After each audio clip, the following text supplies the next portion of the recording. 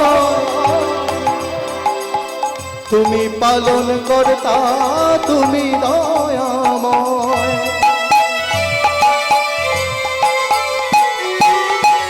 তুমি সৃষ্টি,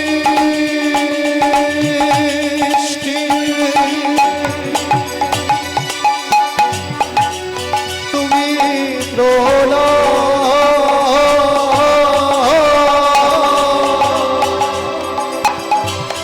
তুমি পালন কর্তা, তুমি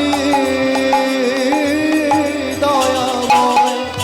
তোমারই কৃপাতে এসেছি এই ধরাতে, তোমার এই কৃপাতে এসেছি এই ধরাতে, তোমারই কৃপাতে এসেছি এই ধরাতে, তোমার এই কৃপাতে এসেছি এই ধরাতে। সব দুঃখ ভুলে তোমায় করি নমস্কার। তুমি আমার প্রভু ভোলা, আমার প্রভু ভোলানাথ, তুমি আমার প্রভু ভোলানাথ। পার্বতী দেবী ঘর থেকে বাইরে বেরিয়ে বলে আমাকে প্রসাদ দাও। বলে পার্বতী তোমার জন্য তো আর প্রসাদ নাই। বলে বেশ, ওই কৃষ্ণ যখন আগত কলিযুগে পুরীধামে জগন্নাথ রূপে বিরাজ করবে, ওই জগন্নাথের মন্দিরের পাশে আমি বিমলা মাতা রূপে বিরাজ করব। আজ তোমরা প্রসাদ দিলে না, জগন্নাথের মহাপ্রসাদ প্রথমে আমার কাছে আসবে, তারপরে সেই প্রসাদ আমি সেবা করব, তারপরে আমি দাঁড়ে দাঁড়ে বিলাবো, দাঁড়ে দাঁড়ে বিলাবো, দাঁড়ে দাঁড়ে বিলাবো, দাঁড়ে দাঁড়ে বিলাবো, আরে জগন্নাথের মহাপ্রসাদ দাঁড়ে দাঁড়ে বিলাবো। জগন্নাথের হরি বলবো আর বলাবো, দাঁড়ে দাঁড়ে বিলাবো, বলবো আর বলাবো, দাঁড়ে দাঁড়ে বলবো আর বলাবো, দাঁড়ে দাঁড়ে বিলাবো, বলবো আর বলাবো, দাঁড়ে দাঁড়ে বিলাবো, দাঁড়ে দাঁড়ে বিলাবো। যিনি ত্রেতা যুগে ছিলেন রাজা ভরত, দাপর যুগে যিনি সুদামা, কলি যুগে তিনি হচ্ছেন সুন্দরানন্দ পণ্ডিত। কহে সুন্দরানন্দ বন্দি বড়বাসে, ফুটল কদম্ব বৃক্ষ জাম্বীরের গাছে। যিনি জামরুল গাছে বাবা কদম ফুল ফুটিয়েছিলেন, এইখানে রইল, এইখানে রইল, এইখানে রইল। এইখানে রইল, আবার কীর্তনলা হরি মোদের এইখানে রইল।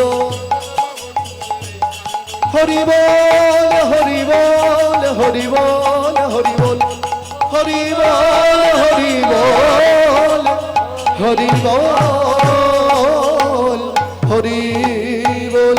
নিতাই গৌর প্রেমানন্দে হরি হরি বল। হরি বল। মধুর বন্ধনী কহ শ্যাম হরে কৃষ্ণ বলে প্রভু।